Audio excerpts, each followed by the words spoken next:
건강 관련하여 한국인이 걱정하는 것은 무엇일까? 그리고 한국인이 원하는 것은 무엇일까? 설문조사를 하지 않아도 아는 방법이 있다. 바로 TV 광고를 보면 된다.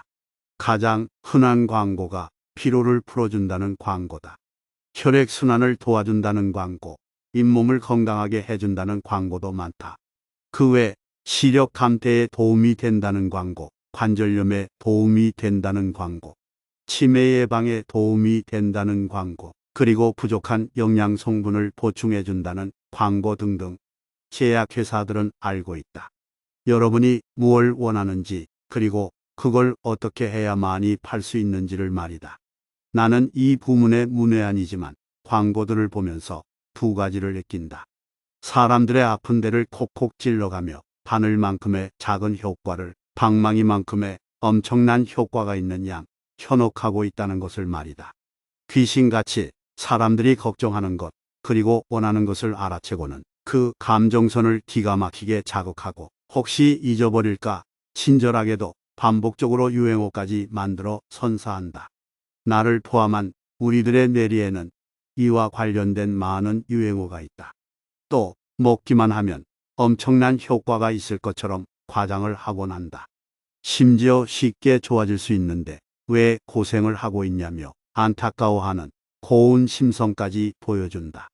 제약회사는 사람들의 아픈 데를 제대로 찌르고 들어왔고, 의사나 약사들은 환자들이 원한다는 논리로 경제적인 이유로 애써 눈을 감거나 왜곡된 현실을 바로잡을 책임을 방기한 결과 우리는 약을 권하는 사회에 살게 되었다. 대표적으로 한국에서 많이 소비되고 인지도 있는 품목을 위주로 몇 가지만 살펴보겠다. 첫 번째, 비타민제. 요즘 사람들은 여러 가지 이유로 피로감을 많이 느낀다. 이 부분을 파고드는 게 우루사 비타민제, 바카스, 에너지 드링크, 홍삼 등이다. 그렇다면 우리가 피로를 느끼는 원인은 무엇일까? 신체적 그리고 정신적 피로가 있을 수 있는데 요즘은 피로를 느낄 정도의 육체 활동은 많지 않기 때문에 주로 정신적 피로가 주를 이룬다. 신경 쓸 일도 많고 스트레스도 많은 복잡한 사회에서 전혀 피로감 없이 살아가기는 어렵다. 약물들이 이러한 피로를 해결해 줄 수 없다는 것은 아주 자명한데도 자꾸 약 먹기를 권한다. 비타민제는 영양제라고 복용하는 경우도 많다. 너무 많아 남아도는 사람들도 혹시 부족한 부분이 있을지 모르니 복용한다고 한다. 2015년 국민건강영양조사에 의하면 우리나라 사람들은 비타민이 부족하지 않다고 한다. 다만 비타민 D의 경우는 권장량보다 부족한 경우는 있다. 하지만 아시다시피 비타민 D의 경우 약을 복용하는 것보다 햇빛을 이용해 피부에서 합성하는 게 바람직하다. 참고로 아시아인의 경우 여름 기준 30분만 햇볕을 쬐면 49일 동안 전혀 햇볕 노출이 없어도 비타민 D는 걱정할 것이 없다고 한다. 비타민제에 대해서는 워낙 관심들이 많기 때문에 관련 논문들도 너무나 많다. 비타민제가 도움이 된다는 논문부터 비타민제가 오히려 해롭다는 논문까지 많은 논란이 있었지만 그 논문들을 모아 분석을 해 손익을 따져본 결과 우리의 기대와는 다르게 이득이 되지 않는다는, 그리고 되려 손해일 수 있다는 발표가 있었다.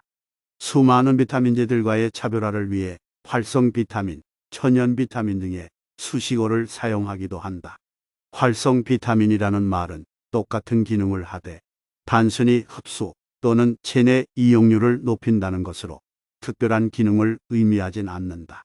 천연 비타민 혹은 천연 원료 비타민은 채소나 과일 등에서 직접 추출한 비타민을 의미하겠지만 각 비타민만을 추출할 수 있는 기술과 시설을 갖춘 업체는 거의 없다. 결국 비타민 E 등을 제외하고는 각 비타민을 많이 함유했다는 채소나 과일을 건조해서 만든 분말가루가 대부분이다. 합성 비타민보다 천연 비타민이 좋다며 건조 및 분쇄한 비싼 가루를 먹느니 신선한 과일이나 야채를 먹는 게 현명해 보인다. 요즘에는 합성 비타민도 효모를 사용하여 제조한다. 따라서 효모율의 비타민이라고 합성이 아닌 것처럼 눈가림하는 경우도 많다. 활성 비타민, 천연 비타민, 유기농 원료 등 온갖 그럴싸한 말들로 포장하기도 하고 발포 비타민제, 젤리 비타민제 등 여러 가지 형태로 만들어 판매한다. 요즘은 바디 비타민이라고 광고하기도 하고 유해한 환경에 필요한 비타민이라고까지 확대했지만 눈 영양제라고 예민한 부분인 눈을 미끼로 특화했던 토비콤이라는 비타민제도 있다. 비타민제들의 현란한 변신과 미혹술들을 보면 어지럽기까지 하다. 어느 비타민제는 말한다. 드신 날과 안 드신 날의 차이를 느껴보라고 말이다. 무슨 차이를 말하는지 말을 안 해주니 모르겠다만 비타민제를 사 먹고 가벼워진 지갑과 공들여 먹었더니 효과도 없는 허무함의 차이가 아닐까 한다. 뭔가 모르지만 좋아짐을 느낀다면 그냥 플라시보 효과라고 생각한다. 내 앞에 비타민제가 있다면 아프리카로 보낼 수 있는 방법을 찾아볼 것이다. 내가 비타민을 먹는 일은 없다. 두 번째, 인사돌. 인사돌이나 이가탄에 대해 어떻게 생각하는가? 잇몸질환 치료제 혹은 잇몸질환 예방약으로 익히들 알고 있을 것이다. 숱한 광고로 인해 불현중에 우리의 뇌리에는 위와 같은 잘못된 정보가 새겨져 있다.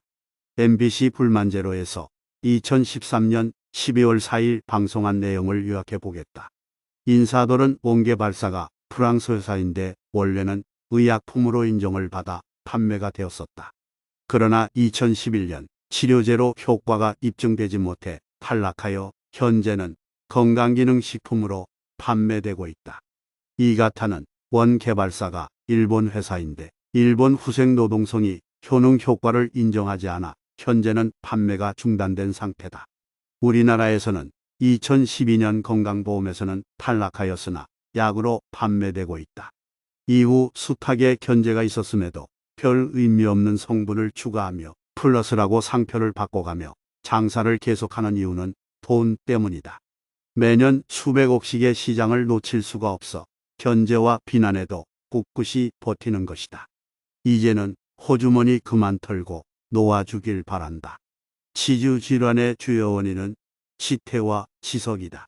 아시다시피 이것을 예방하는 방법은 잇몸과 치아 사이에 음식물 찌꺼기가 남아있지 않도록 양치질을 포함한 철저한 관리를 해주는 것이다. 이러한 음식물 찌꺼기 제거의 가장 확실한 방법은 바로 올바른 양치와 스케일링이다. 인사돌이나 이가탄 같은 것들로는 예방이 되거나 치료가 되지 않는다. 세 번째, 우루사. 약을 광고하는 방식이 가장 못됐다고 여겨지는 약 중에 하나다. 피로는 간 때문이야 라는 슬로건을 기억하는가? 이를 모르면 간첩이라는 말을 들을 정도로 광고를 해댔던 약이다. 간은 여간에서 증상을 나타내지 않는다. 설사 어느 정도 간이 손상을 당했다 하더라도 말이다. 주지하다시피 우리 몸은 여분의 용량을 가지고 있다. 콩팥은 2개 중 하나를 이식해 주고도 아무런 문제 없이 살아갈 수 있다. 간도 비교적 충분한 여분의 용량을 가지고 있기 때문에 간의 일부를 다른 사람에게 이식시켜 주어도 아무런 문제 없이 생활할 수 있다. 이러한 간이 얼마나 상해야 피로하다는 증상을 느끼겠는가? 간이 증상을 나타내는 순간 우리는 큰일이 난 것이다. 이렇게 심각한 상황에 피로는 간 때문이야 라고 노래 부르면서 우루사를 먹으라고 옆구리를 찌른다. 지금에야 여러 태클로 광고 내용이 조금 달라졌지만 아직도 피로와 간 그리고 우루사를 연관지어 광고하는 데는 두 손을 들었다.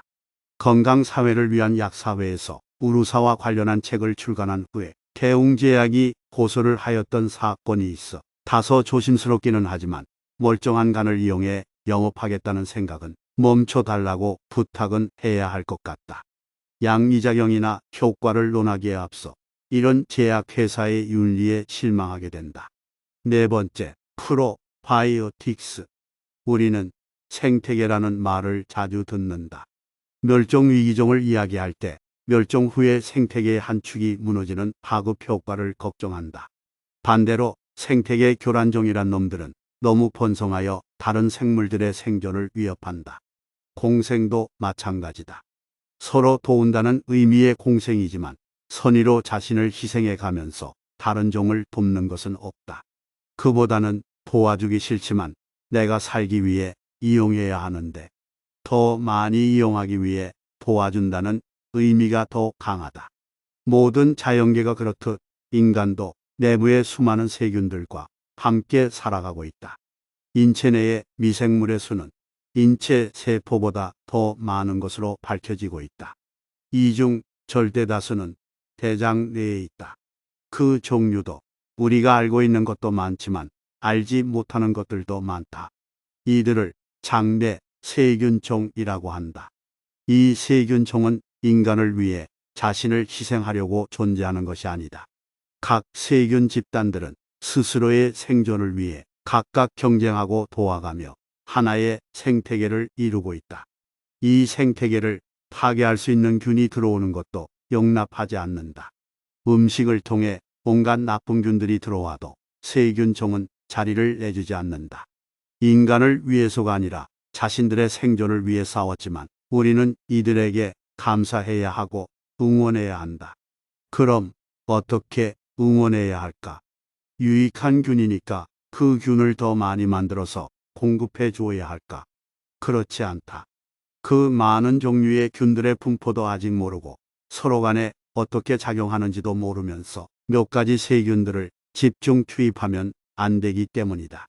우리가 유산균, 프로바이오틱스 등으로 알고 있는 균들은 정상 세균종을 이루고 있는 유익한 균임에는 틀림없지만 정상 세균종의 극히 일부에 지나지 않는다. 장내에서 수많은 종류의 균들이 서로 세력 균형을 이루고 있는데 만들기 쉬운 일부 균만을 집중적으로 투입하는 것이 옳은가 하는 것을 생각해 봐야 한다. 장내 세균 쪽에 문제가 생긴다면 서로 간에 세력 균형이 깨지는 것이지 우리가 투입하는 그 세균이 없어져서 그런 것은 아닐 것이다. 양의 문제가 아닌 균형의 문제인 것이다. 정말 장내 세균종을 위한다면 일부 세균만을 집중적으로 투입하는 것이 아닌 균형을 잘 이룰 수 있는 환경을 갖추어 주어야 한다. 항생제나 각종 화학물질의 복용을 피하고 술이나 자극성 있는 음식, 가공식품을 주의해야 한다. 너무 피곤해지거나 생체 리듬이 깨지지 않도록 해야 하고 스트레스를 받지 않도록 해야 한다. 물론 하나같이 쉽지 않은 것들이다. 그렇다고 더욱 균형을 깨뜨릴 수 있는 일부 균의 집중 투입은 추천하고 싶지 않다. 대중적으로 많이 알려져 있지는 않지만 대변은행이라는 것이 있다. 물론 우리나라에도 있다. 여러 면에서 젊고 건강한 사람의 대변을 모아 저장해 두는 것이다. 자신이 건강했을 때의 대변을 저장해 놓을 수도 있다. 이 대변을 이식해주는 방법이 연구되고 있고 실제 시행도 하지만 먼 나라 이야기로 들린다. 이렇게 균형 잡힌 세균종을 통째로 투입하는 대변 이식은 내키진 않지만 그렇다고 반대하지도 않는다. 그러나 투입한 효과가 얼마나 갈 것인지가 미지수인데 개인적인 생각에는 자신의 세균종으로 원상복귀하는데 그리 오래 걸리지 않을 듯하니 대변 이식으로 인한 효과는 일시적인 효과에 그칠 것 같다. 5번째, 혈행 개선제. 예로부터 죽은 피, 산 피 등 혈액에 대한 잘못된 인식과 손발 저림과 이명, 그리고 어지러움, 치매 등 각종 질환을 혈액순환 문제와 결부시켜온 탓에 혈액순환 개선제라는 그럴싸한 약물이 각광받아왔다. 심지어 엄마가 항상 혈관 주변에 파랗게 몽이 들고 실핏줄이 터져서 항상 몸이 거무죽죽했습니다. 그런데 이 약을 먹고 난 뒤에는 몽도 금방 가시고 실핏줄이 터지는 게 없어졌다고 하시네요라며 출혈 성향이 있는 분들은 복용해서는 안 되는데도 무작정 좋다고만 하는 웃지 못할 일까지 벌어진다. 이렇듯 막연한 기대에 따라 약물을 장기 복용하는 것은 위험할 수 있다. 정작 혈액순환이 중요한 당뇨나 심근경색 그리고 동맥경화 환자들에게 이러한 약을 처방하지 않는 이유를 생각해 봐야 한다. 막연한 기대감은 충족될지 모르지만 비용 및 효과 면에서 이득이 될지 따져봐야 한다. 위키피디아 미국 국립보건원 메이오 클리닉 등 공신력 있는 곳의 자료를 찾아봐야겠지만 그렇지 못한 경우는 의사와 상의한 후 복용하는 게 안전한 방법이다.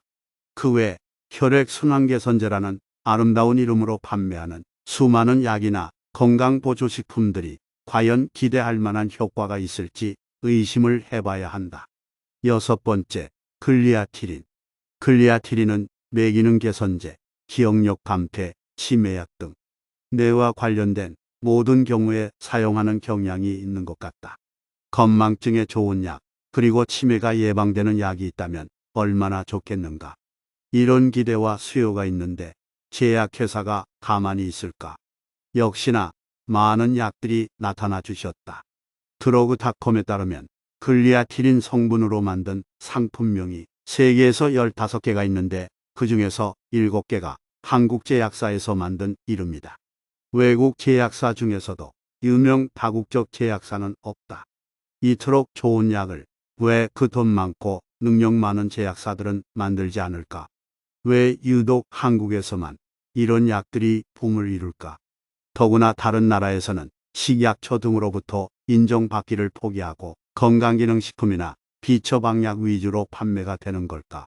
그만한 효과가 없다는 것을 증명하는 것이라 생각한다.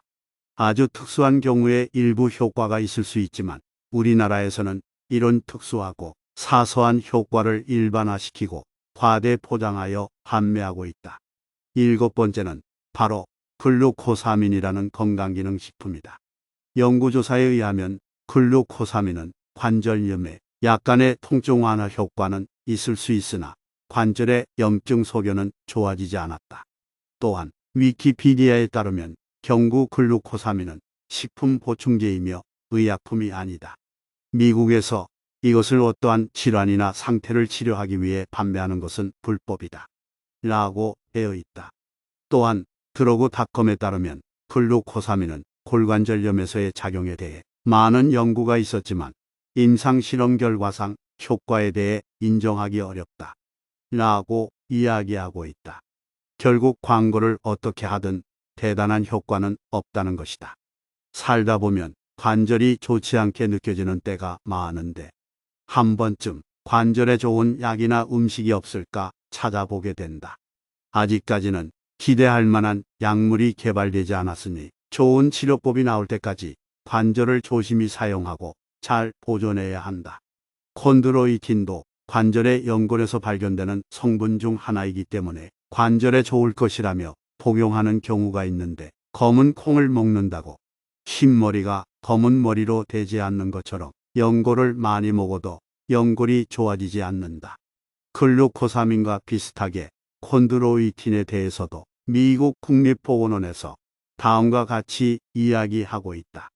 무릎관절과 고관절의 골관절염의 통증에 대한 콘드로이틴의 효과를 살펴본 20개 이상의 연구에서 여러 가지 결론이 있었지만 가장 규모가 크고 공신력이 있었던 연구들에서 콘드로이틴의 효과는 없었습니다. 라고 말이다. 이 외에도 수많은 약이나 건강보조식품들도 마찬가지이지만 이들의 효과가 아예 없다는 말은 아니다. 다만 비타민제처럼 아프리카에서나 할 말을 영양이 넘쳐나는 우리나라 일반 대중에게 해서는 안 된다는 말이다. 우루사처럼 국민 건강은 둘째이고 약만 팔기 위한 기발한 방법이 첫째여서는 안 된다는 말이다. 인사돌이나 이가탄처럼 벼룩의 간처럼 조그만 효과를 내세워 치주 질환에 대한 오해를 불러일으켜서는 안 된다는 말이다. 건강사회를 위한 약사회의 다음과 같은 일침에 100% 동감한다. 국내 의약품 사용 양상을 보았을 때 소염제가 사라지고 나면 또 다른 소염 효소제들이 그 자리를 파고 들어갈 것이다. 소염 효소제를 이처럼 무차별적으로 남발하는 국가는 한국뿐이다. 소염 효소제뿐 아니라 치매 예방약이라는 탈을 쓴 뇌기능 개선제, 혈액순환제, 간질환 용제 등등 별다른 효과도 없이 그저 국민들의 주머니만 털어가는 이런 종류의 약들은 이제 그만 안녕을 고해야 할 때가 왔다.